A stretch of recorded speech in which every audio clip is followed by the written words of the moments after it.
Kasunod ng nangyaring anti-Semitic terror attack sa Australia, nagpahayag na rin ng pakikiramay ang iba't ibang mga bansa, kabilang na si US President Donald Trump. Habang naglabas naman ng ulat ang National Oceanic and Atmospheric Administration, kaugnay ng biglang pagtaas ng temperatura sa Arctic Ocean.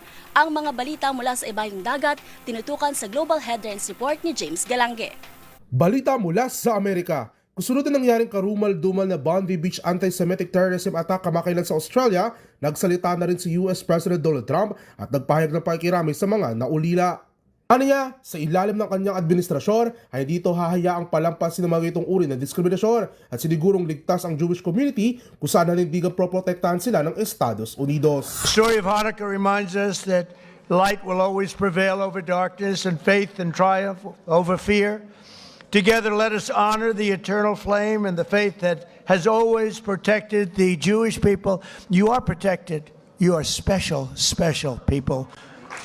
Samantala, ilan pa sa mga bansang nagpahayag ng pakikiramay ay ang New Zealand, Iran, Israel, Germany, United Kingdom at marami pang iba, kabilang ng United Nations Assembly. Sa iba pang balita, iniulat naman ng National Oceanic and Atmospheric Administration o NOAA ang biglang pagtaas ng temperatura sa Arctic Ocean na kasulukuyang wala pa ring senyales ng pagbabago nito. Kaya naman dahil dito, pinaghahanda na nasabing ahensya ang maraming bansa, kabilang na ang Pilipinas, sa epekto ng pagkatunaw ng mga yelo na siyang magiging sanhi ng pagtaas ng level ng tubig at magresulta sa mga pagbaha at matinding landslide.